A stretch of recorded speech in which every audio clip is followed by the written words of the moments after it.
Hello সবাইকে আসসালামু আলাইকুম। আশা করি সবাই ভালো আছেন। আপনার কাছে যদি মাত্র ৩০,০০০ বা ৪০,০০০ টাকা থাকে তাহলে আপনি আসলে কীভাবে একটা ছোটো খামার শুরু করবেন। আজকের ভিডিওতে আমি বলবো যে আপনি অল্প পুঁজিতে একটা ছোটো খামার কীভাবে শুরু থেকে একদম ফাইনালি শেষ পর্যন্ত নিয়ে যেতে পারবেন এবং কীভাবে আপনি খামার করলে লাভবান হবেন। চলুন শুরু করা যাক। তার আগে একটু বলি যে আপনারা যদি আমার চ্যানেল নতুন হয়ে থাকেন অবশ্যই সাবস্ক্রাইব করবেন এবং পাশে থাকা বেল আইকনটি বাজিয়ে দিবেন। কারণ আমি প্রতিনিয়ত চেষ্টা করি আমি যেহেতু ছোটো একজন খামারি, ছোটো স্টেপ ছোটো পদক্ষেপগুলো আমি বলি এবং কিভাবে আপনি খামারে লস হওয়ার সম্ভাবনা কম হবে। তো সেটা নিয়ে আমি কথা বলি। আপনার ভিডিওটা ভালো লাগলে অবশ্যই সাবস্ক্রাইব করে রাখবেন। আচ্ছা, এখন যে বিষয়টা কথা বলবো সেটা যে আপনি একটা ছোটো খামার আসলে শুরু করতে গেলে আপনি যে মাত্র ৩০,০০০ টাকা বা ৪০,০০০ টাকা যদি পুঁজি থাকে, আপনি যে চাচ্ছেন যে একটা খামার শুরু করতে, তাহলে আসলে আপনার কী করা উচিত। প্রথমত যে কথাটা বলবো সেটা হচ্ছে ঘরের ব্যাপার। হ্যাঁ, আপনি যত সিম্পল ঘর দিতে পারবেন, আপনি যত সহজে ছোটো করে ঘর দিতে পারবেন, আপনার তত বেশি লাভ।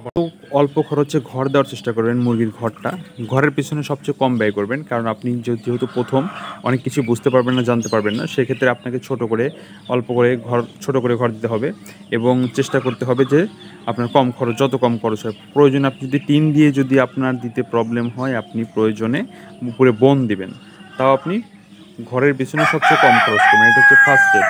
আচ্ছা, এখন আপনার প্রথমে দেখতে হবে মুরগি নির্বাচন। আপনি কোন ধরনের মুরগি নির্বাচন, আপনি ফার্মি, টাইগার বা অন্য কোন জাত, আপনি আসলে কোন জাত নিয়ে আপনি শুরু করবেন।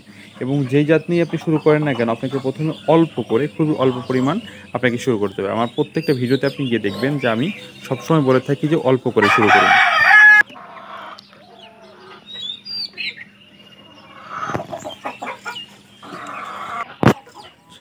আপনাকে শুরু করতে হবে একদমই অল্প করে। আপনি অল্প করে যখন শুরু করবেন, তাহলে দেখবেন যে আপনি সেইখান থেকে একটা এক্সপিরিয়েন্স গ্যাদার করছেন।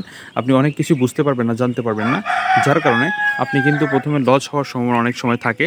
তাই আপনি প্রথমত চেষ্টা করবেন অল্প খরচে, অল্প টাকায় আপনি কীভাবে অল্প মুরগি দিয়ে শুরু করতে পারবেন, সেই বিষয়টা আপনাকে খেয়াল রাখতে হবে।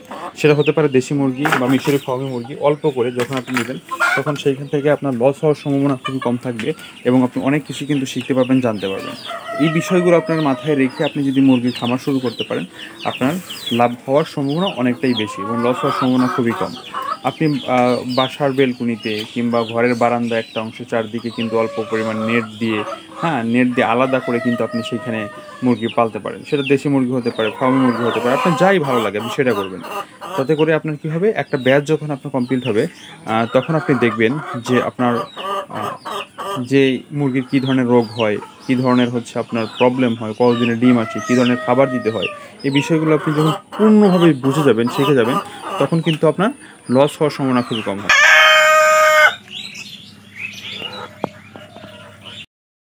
সর্বোপরি যে কথাটা আমি আপনাকে বলবো সেটা হচ্ছে যে আপনি যখন ছোটো করে শুরু করবেন, অল্প করে শুরু করবেন, আপনার রিস্ক অনেক কম থাকবে এবং সেখান থেকে লাভ করার চেষ্টা অনেক মানে ভালো হবে।